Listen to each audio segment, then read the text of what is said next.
فضيلة الشيخ الأمين العام للاتحاد العالمي Uluslararası İslam Alimleri Birliği Genel Sekreteri Doktor Ali Muhyiddin El-Karadaği,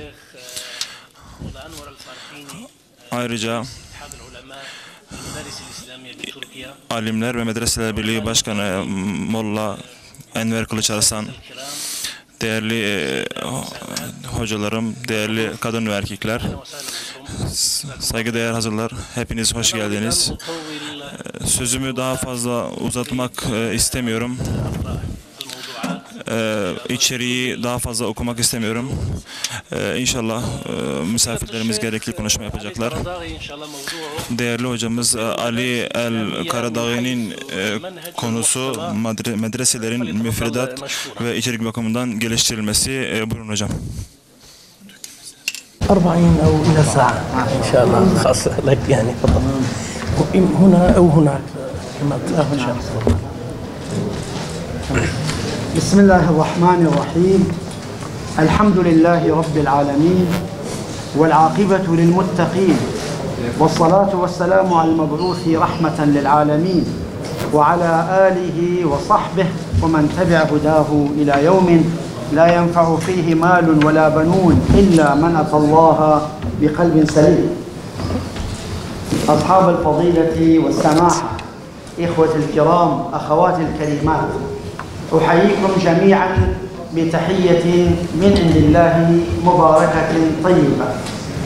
وزور بخير هاتنيشي قنش كان أكيد ياخوا بخير هاتن لسر شاو لسرسر. كلمتي تكون باللغة العربية حتى إن شاء الله يمكن ينتفع بها أكثر بإذن الله تعالى. أنا اليوم حقيقة أتحدث، يعني يسمحوا لي الإخوة ما دام أعطوني فرصة طيبة، أنا أتحدث يعني بتمهيد أو أقدم كلمتي حول المدارس بتمهيد حول ما كنت أريد أن أقوله لحضراتكم باعتباري أمينا عاما للاتحاد العالمي لعلماء المسلمين، حيث كلفت بتبليغ رسالة إليكم جميعا أيها المؤتمرون. وهذه الرسالة للاتحاد هي حقيقة تتكون من عدة نقاط أساسية. النقطة الأولى حالة العالم الإسلامي، وهي حالة أشار إليها الإخوة الكرام، وهي حالة خطيرة جدا، وكثرت علينا المشاكل والمصائب وتداعت علينا الأمم كما قال الرسول صلى الله عليه وسلم: كما تداعى الأكلة إلى قصعتها أو على قصعتها في الروايتين. وبين الرسول صلى الله عليه وسلم سبب ذلك، وهو الضعف الذي يصيب الأمة من خلال حب الدنيا وكراهية الموت. وهناك بالتأكيد أسباب أخرى كثيرة تتضمنها الأحاديث والآيات الأخرى. أنا أعتقد، ومن خلال رؤيتنا نحن في الاتحاد العالمي لعلماء المسلمين، أن القضية حقيقة لها شقان: شق خارجي المتمثل بأعداء الإسلام بجميع أنواعهم، وهذا بلا شك إخوة الكرام يحاولون النيل من الإسلام والمسلمين ويطورون خططهم كلما احتاج الأمر إلى التجديد والتطوير. فمثلا على سبيل المثال، كانت الخطة لإسقاط الدولة العثمانية أو الخلافة العثمانية، كانت الخطة أن يضربوا المسلمين بعضهم ببعض كما فعلوا. أنشأوا الفكرة القومية العنصرية وليس الفكرة القومية العادية المقبولة في الإسلام، الفكرة القومية العنصرية الطورانية والقومية العربية، وسقطت من خلالها هذه الدولة التي كانت رمزا لوحدة العالم الإسلامي. اليوم منذ 100 سنة هم يخططون حقيقة، ولا يعني يغفلون عن أنه ستكون هناك صحوة كبيرة، وهم تابعوا هذه الصحوة في كل جوانبها، في مصر وفي تركيا وفي شبه القارة الهندية وفي العالم العربي والعالم الإسلامي.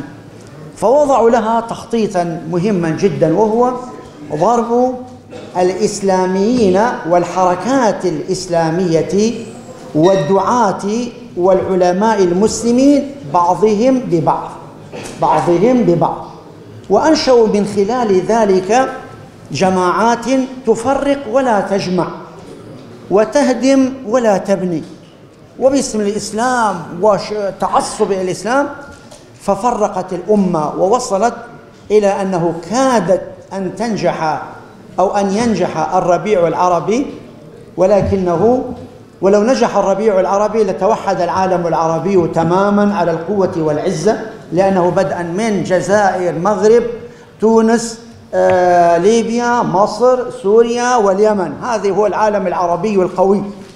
شوف يا إخوة الأحبة، ولكن ضربوا حقيقة، أول ما ضربوا بعضهم ببعض كما قلت، الإسلاميين بالإسلاميين، جابوا يعني النور السلفي، وجابوا بعض القيادات من الأزهر الشريف، وجابوا أيضا بعض القيادات من بعض الصوفية وليس كل الصوفية، ووقفوا ضد حكم رشيد وحكم شرعي على أقل تقدير، وأسقطوا. ثم بدأت الحقيقة مؤامرات ضد ربيع العربي في سوريا، وضد ربيع العربي في ليبيا، وفي ليبيا نعم، وفي اليمن، فأصبحوا كونوا هذه الفوضى الخلاقة التي كان يريدها السياسيون الصهاينة والأمريكان منذ 60 سنة أو 100 سنة، لأن الصهيونية تستطيع أن تبقى إذا كان هناك تفكك في الأمة. الصهيونية تمشي على التفكيك، تفكك الأمة وتفرق الأمة، تقسيم المقسم وتجزئة المجزأ، وهذا ما حدث في العالم الحاضر. وأيضا جذب الثروات الكبيرة من العالم الخليجي إلى صالح الصهاينة والأمريكان، هذا الذي حدث حقيقة بسبب هذه المؤامرة. والإسلاميون الذين لم يستوعبوا، أو ربما الإسلاميون المصنوعون من المخابرات، هؤلاء ساهموا مساهمة كبيرة فيما وصلنا إليه. ولكن أنا أعتقد كما أن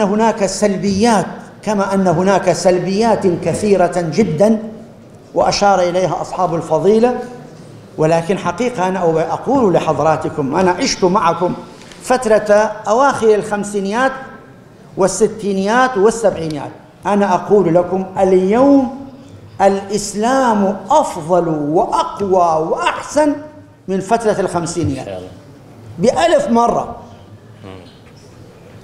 لا نيأس إخوة الكرام أبدا.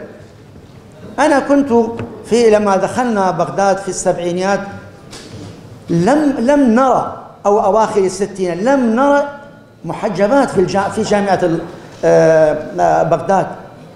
وطبعا أختنا زينب الغزالي تقول لم تكن هناك محجبة واحدة في جامعة القاهرة. وأنتم تعرفون حال تركيا، كيف كان هناك الحرب للغة العربية وكل الشعائر الإسلامية وما أشبه ذلك، أنتم شاهدتم ذلك. اليوم الحمد لله تركيا تغيرت وتطورت نحو الأحسن والأفضل اقتصاديا وسياسيا واجتماعيا وحرية. إسلام ومسلم. من كان يستطيع أن يعقد مثل هذا المؤتمر قبل 20 سنة وليس قبل 30 سنة؟ فلذلك الأمة بخير. كذلك في ماليزيا هناك عودة حقيقية وصحوة طيبة إسلامية إخوة الكرام، صحوة مصرفية وصحوة سياسية وصحوة اجتماعية. وأندونيسيا كذلك. والعالم العربي الثورة ما قامت إلا على أساس الصحوة، وهذه الصحوة لم تمت وستظل. الثورة بإذن الله تعالى، الثورة الفرنسية استمرت 70 سنة حتى نجحت، لأنه إخوة الكرام هذه الأمة بصراحة أنا مقتنع تماما، هذه قناعتي، لا يمكن أن تنهض أو تتقدم تقدم المطلوب إلا بإصلاح 3 أنظمة أساسية: إصلاح نظام السياسي، إصلاح نظام التعليمي، إصلاح نظام الدين بالنسبة طبعا للمسيحيين أصلحوا، أما بالنسبة لنا إصلاح النظام الديني يرتبط بالاجتهاد، بالاستنباط، بالأفكار، بالتصورات. وأكبر دليل على ذلك أننا نحن، وهذا موضوعنا مربوط به، بحاجة إلى إعادة النظر في بعض أمورنا. أكبر دليل على ذلك أن جميع الحركات والتوجهات التي تدعي الإسلام أن جميعها تستند إلى الكتاب والسنة. السلفية بجميع أنواعها، الإخوان المسلمون والجماعة النور، وكذلك أيضا حتى الجماعات الأخرى وجماعة الصوفية بكل أنواعها بالتأكيد، وكذلك حتى داعش إخوة الكرام والقاعدة، كل الجماعات تستند إلى الكتاب والسنة. الله أكبر.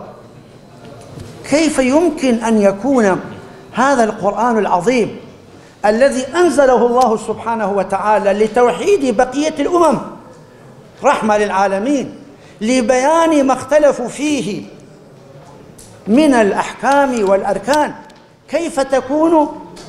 كيف يكون هذا القرآن وسيلة للاختلاف والتفرق والتمزق التي نحن نشاهدها؟ لا بد أن يكون هناك خلل. أين الخلل إخوة الأحبة؟ أنتم العلماء، أنتم السادة، أنتم القادة، لا بد أن نبحث عن هذا. لا ينبغي أن يقبل هذا. حتى غير المسلمين، إذا في مية شوي هاتوا لنا جماعة أفي جزاك، استغفر الله شيخنا أكرمتنا.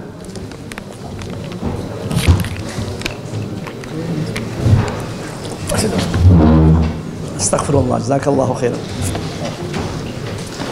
لا يمكن إخوة الكرام، أنا فكرت في هذه المسألة، أين الخلل؟ الخلل إخوة الأحبة ما بينه القرآن الكريم، وأنا كررت هذا كثيرا. الخلل في الميزان وليس في القرآن. القرآن هو موجود عندنا كما أنزل، غضا طريا كما أنزله الله، والسنة النبوية المشرفة موجودة عندنا أيضا بفضل الله تعالى. وبالتالي فهذه المسألة تحتاج إلى بيان، والقرآن الكريم أشار إلى ذلك بأن القضية مع الكتاب نحتاج إلى الميزان. لقد أرسلنا رسلنا بالبينات، القناعات أولا، ثم بعد ذلك وأنزلنا معهم الكتاب. القناعات متى تتحقق؟ عن طريق أجواء الحرية، إصلاح النظام السياسي الذي يوفر لنا أجواء الحرية. لقد أرسلنا رسلنا بالبينات وأنزلنا معهم الكتاب والميزان ليقوم الناس بالقسط. فإذن العدالة في كل شيء، العدالة في الأقوال، العدالة في الأحكام، العدالة في التصرفات، العدالة في الواجبات، العدالة في الحقوق.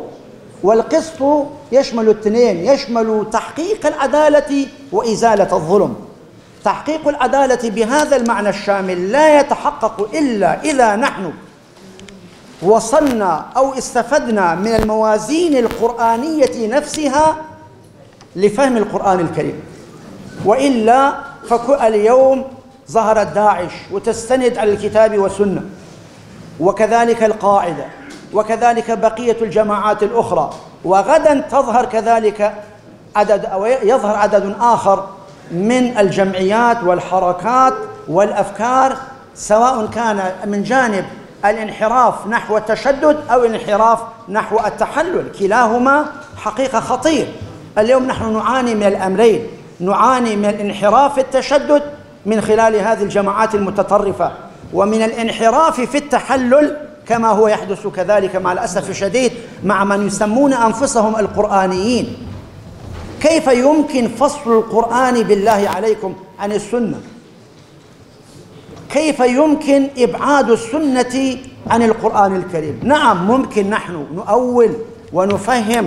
والرسول صلى الله عليه وسلم له حالات، حالة الإمامة، حالة القضاء، حالات البشرية، نعم ممكن، لكن أما أننا نبعد القرآن الكريم عن السنة، هذا حقيقة انحراف شديد جدا. كما أن داعش انحراف، هذا أيضا انحراف. كذلك أيضا الذين يستندون على حرفية النصوص دون أي مقاصد شرعية، أيضا انحراف آخر. كذلك الذين يستندون إلى تحريف النصوص كما هو الحال بالنسبة للعلمانيين، وهو أخطر وأكثر انحرافا. كل ذلك يدور حول النصوص الشريعة، بين تحريف وبين يعني حرفية وبين مقصدية أو غير ذلك. فلذلك إخوة الكرام نحتاج إلى هذا الفقه، وأنا والله من 30 سنة أعمل في هذا، وأبشركم اليوم الكتاب في المطبعة وسيظهر هذا إن شاء الله خلال هذا الشهر، كتاب فقه الميزان، وآثره في على أقل التقدير في تخفيف يعني على إزالة الخلافات في ثوابت، وكذلك وتخفيف الخلافات في المتغيرات. القرآن الكريم واضح جدا، لن يقل وأنزلنا معهم الكتاب ليقوم الناس بالقسط، لأن الكتاب الكريم قابل للتأويل، ولا سيما إذا ترك المجال، مثل ما يقول كلنا، يقول اقرأ واشرح فورا. يا أخي إحنا عشنا مع القرآن الكريم يمكن 50 سنة 40 سنة، لا زلنا نحتاج في تفسير القرآن إلى المراجع والرجوع إلى المراجع القديمة. فكيف أنت الآن دخلت وقرأت القرآن وعلى طول تشرح وتبين؟ هذا الميزان إخوة الكرام، كما أن لكل شيء ميزانه، كما لا يخفى عليكم هناك ميزان للذهب وهو غير ميزان للحديد، وهناك ميزان للكهرباء يوزن به الكهرباء وهو غير الميزان الذي يوزن به الماء، وهناك ميزان طبي أو موازين طبية، وهناك موازين كيميائية، موازين كثيرة جدا. فهل يجوز أنني أقيس الذهب بميزان الحديد أو أقيس الماء بميزان الكهرباء؟ كلا. هكذا هذه الشريعة منسجمة مع الإنسان ومنسجمة مع هذا الكون. القرآن الكريم ركز على هذا الجانب، قال والسماء رفعها ووضع الميزان ألا تطغوا في الميزان وأقيموا الوزن بالقسط ولا تخسروا الميزان. إمام الرازي يقول هذا الميزان في 3 مرات كل واحد يشير إلى جانب. فاستفدنا من هذا إلى أنه لا بد أن نحدد لكل مجموعة من الآيات في باب واحد ميزانه الخاص، ثم بعد ذلك نزن قوة هذه الأحكام التي استنبطت من هذا للوصول إلى الفقه الموزون، كما قال سبحانه وتعالى لما في قوله يقول من كل شيء موزون. بالنسبة لما تحدث القرآن الكريم عن السماء والأرض قال وضعنا فيها وأنبتنا فيها أي في هذه الأرض من كل شيء موزون. كل شيء في هذا الكون له دوره وله وزنه. كذلك في الشريعة الإسلامية كذلك. مثلا نحن نقرأ أو كلكم يقرأ الآيات الكثيرة التي تتحدث عن الشدة وعن الغلظة وعن القوة، أشداء على الكفار ولا يجدوا فيكم غلظة إلى آخره، عشرات الآيات. ثم نقرأ في آيات أخرى، مجموعة أخرى نقرأ فيها وقولا له قولا لينا لا ينهاكم الله عن الذين لم يقاتلوكم في الدين ولم يخرجوكم من دين. آيات كثيرة جدا. إذن نستطيع أن نقول إن جميع هذه الآيات التي تتحدث عن الشدة هذا ميزان الحرب، وميزان الحرب يقوم على القوة بل حتى على الخدعة.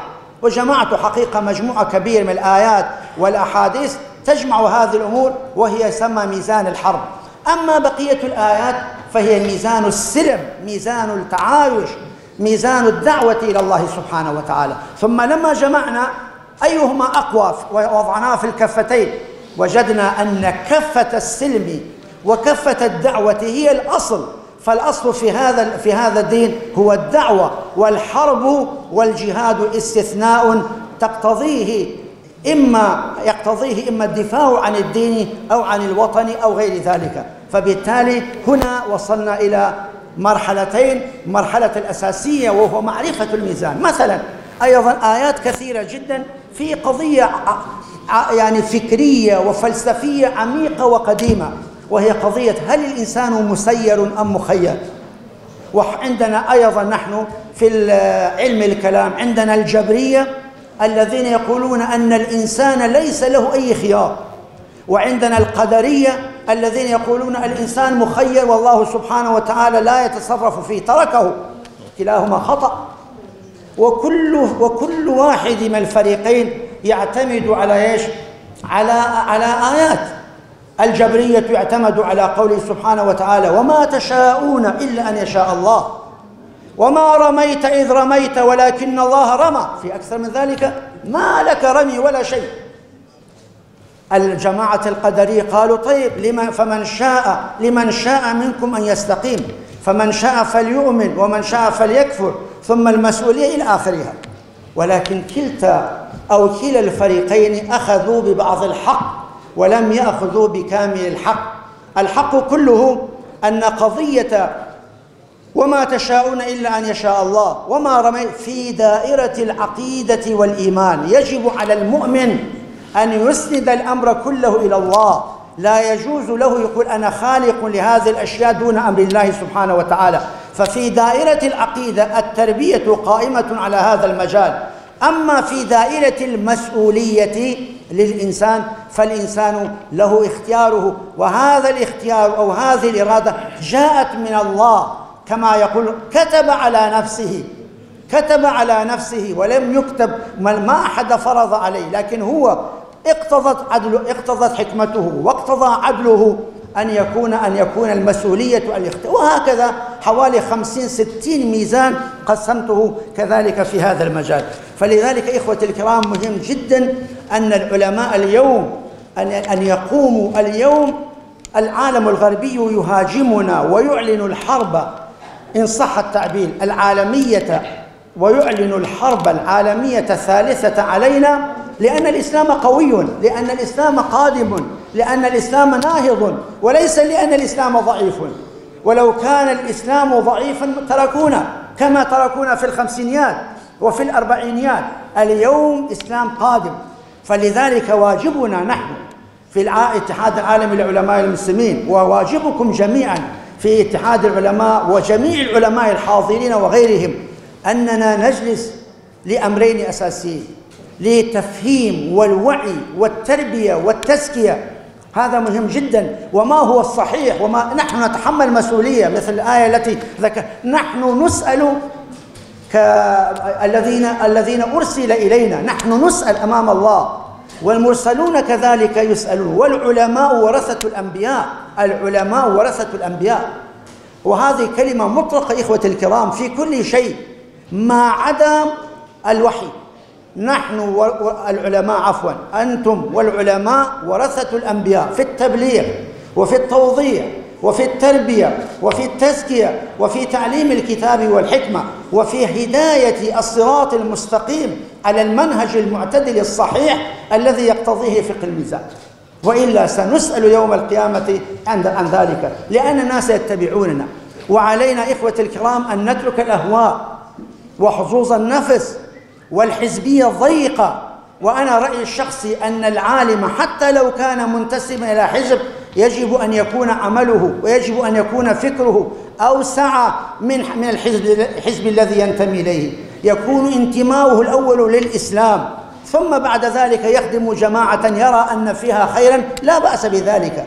وهذا يجمعنا نحن العلماء نتحد دون النظر إلى أنه هذا من جماعة فلان ولا من جماعة فلان. نحن من جماعة الإسلام. نحن نريد أن نصلح حال الأمة، نريد أن نوجه الشباب.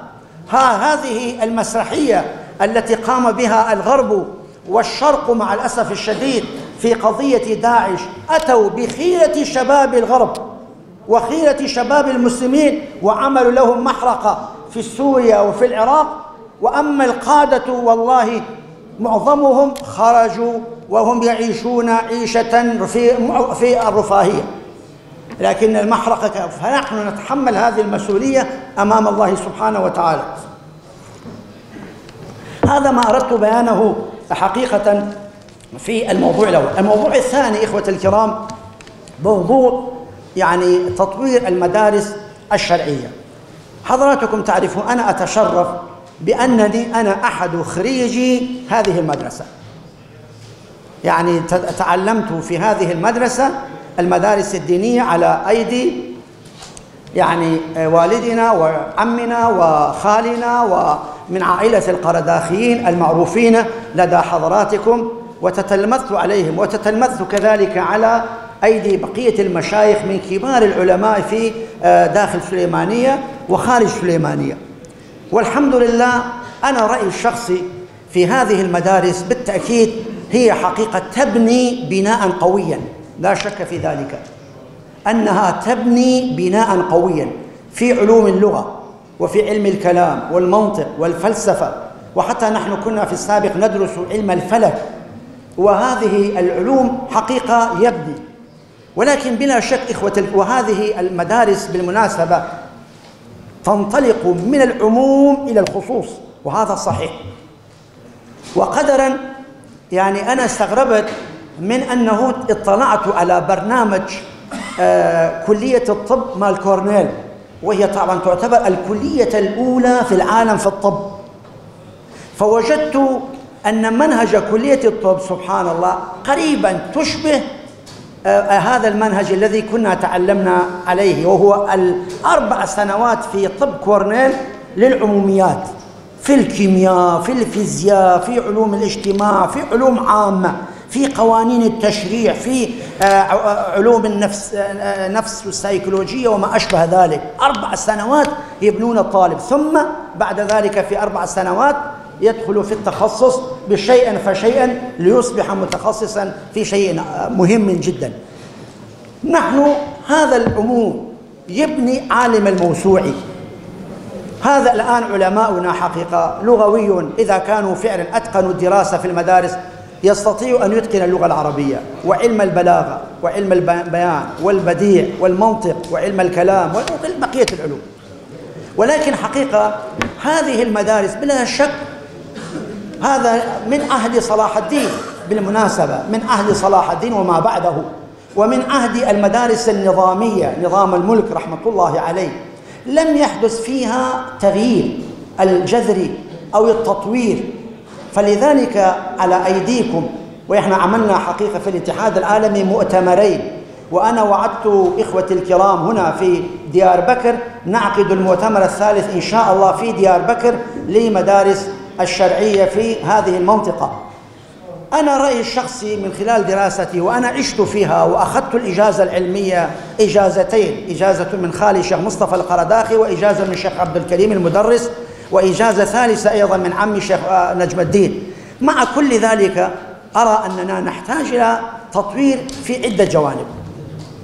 الجانب الأول إخوة الكرام ربما تقليل من بعض المسائل التي لا داعي إليها، يعني مثلا نركز فيها في قضية علوم المنطق. أنا في رأيي علم المنطق ندرس كمدخل علم المنطق القديم لنصل إلى إيش؟ إلى علم المنطق الحديث، فبالتالي جمعنا بين الخير. أما أننا نعيش في علم المنطق القديم دون التأثر بعلم أو دون التعمق في منطق الحديث، هذا لا أعتقد أنه يبني علماء المستقبل. ممكن يبني عالما للماضي لكن لا يبني علماء المستقبل. كذلك في علوم الفلسفة اليوم، نعم نحن ندرس الفلسفة ونتكلم عما دار بينا ودرسناه، وأنا حفظت والله كثيرا، يعني حتى تهذيب الكلام حفظته بالكامل، يعني من أوله إلى آخره حقيقة. ولكن ومع ذلك إخوة الكرام نرى أننا ندور، وحتى شرح العقائد النسفية حتى الشرح كان مطلوب علينا أن نحفظه إلى آخرها. ولكن أنا أرى أن الآن نحتاج إلى إعادة النظر في هذه العلوم.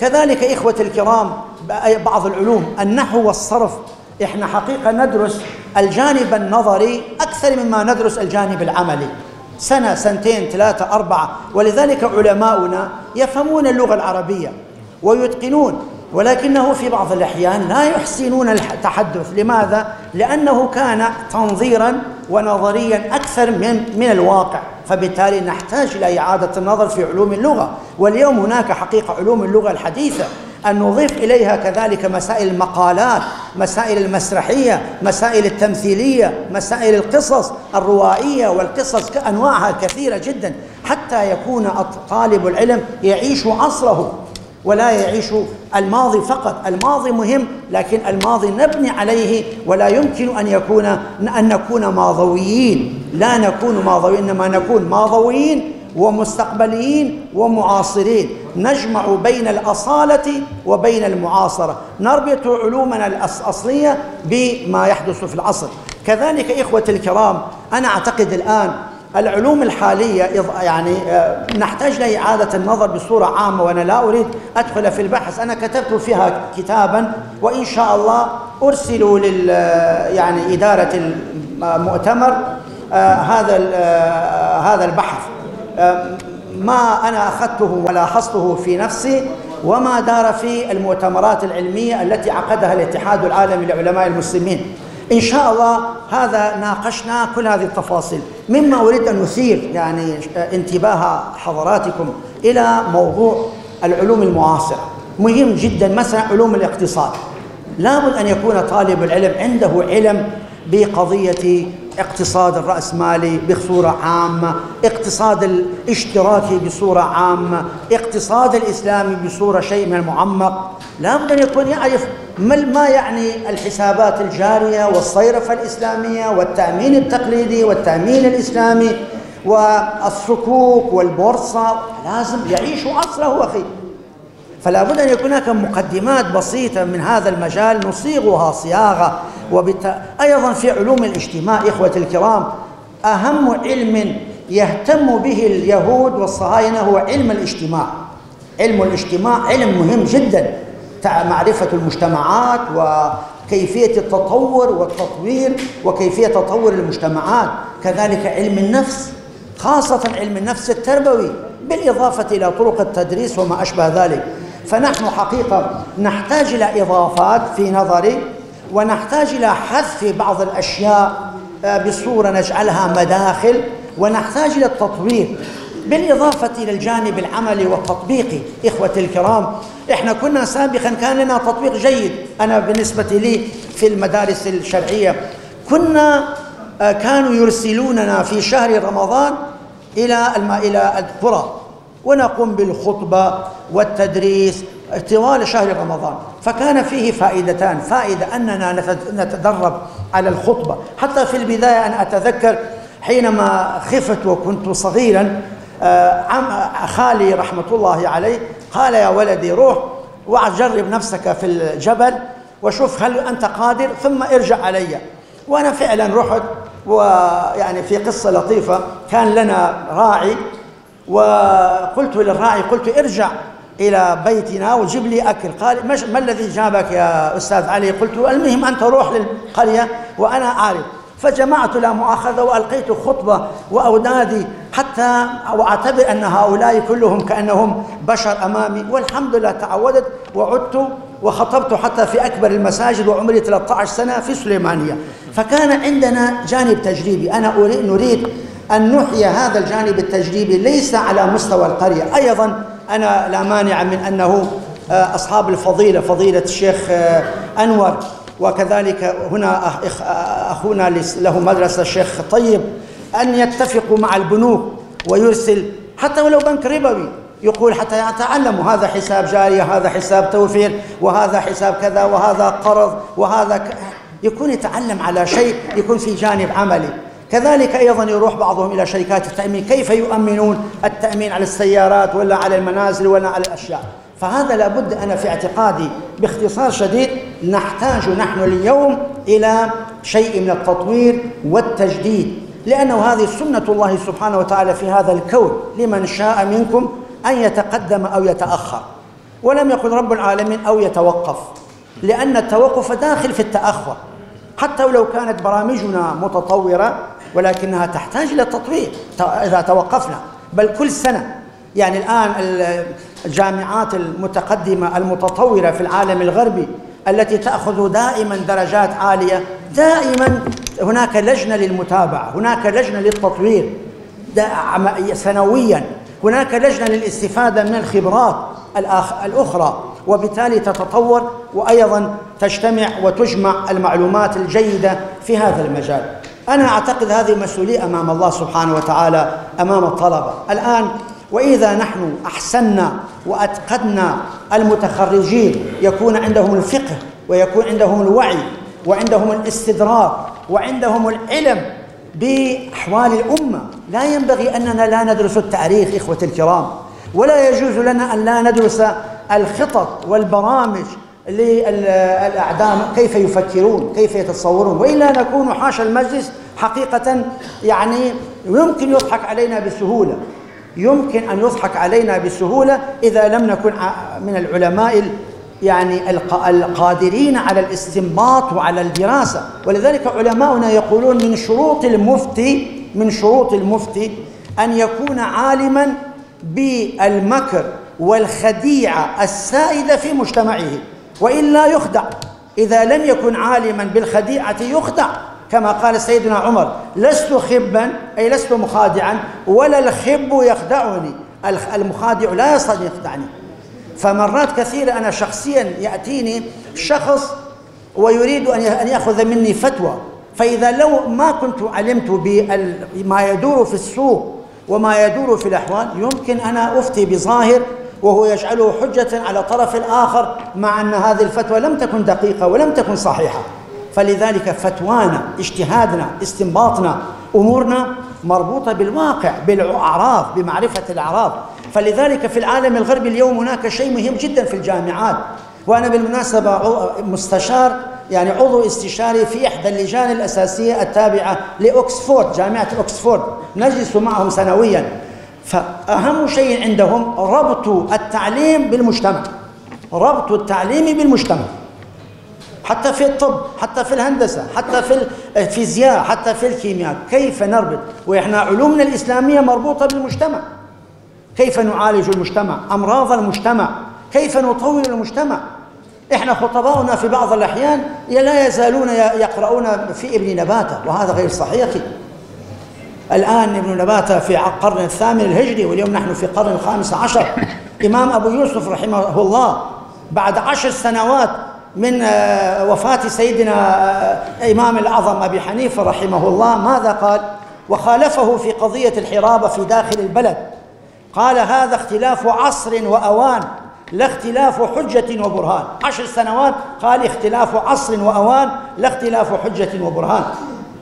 نحن كيف 10 قرون لا زلنا نقول لا يجوز. بالإمام الشافعي رحمه الله، الإمام القرشي العظيم، سنة 1196 كان في بغداد، له أقوال قديمة.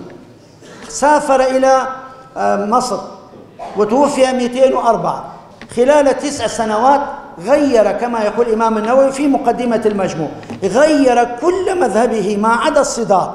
جميع ما كتبوا حتى الرسالة وحتى الأم وحتى أحكام القرآن أعاد النظر فيه ورتب عليه وتبرأ من أقواله القديمة. فلذلك إمام النووي يقول: الأقوال القديمة لا تسند إلى المذهب الشافعي، ولكن لا تسند إلى الشافعي نفسه إلا من خلال أنه قول قديم. خلال 9 سنوات غير كل شيء. فنحن لا بد، أنا لا أقول لا سامح الله، أنا رأيي وهذا ما عقيدتي وإيماني أنه يجب أن نحترم هؤلاء العلماء، ولكن يجب كذلك أن نطور أنفسنا على بناء هذا. وأنا عندي الآن مشروع كتاب الفقه الشافعي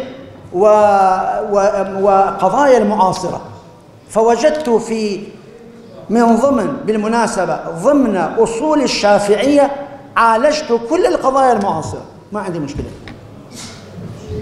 ليس عندنا إشكالية. ووجدت أنه في المذهب الشافعي مثلا كمثال، وكذلك في المذهب الحنفي، مذهب الشافعي الذي قال أنه ظاهر في قضية النقود لا يوجد حقيقة، يعني حتى ابن تيمية قال الأفضل وأحسن الآراء هو قول الشافعي في أن العلة في الذهب والفضة مطلق الثمنية.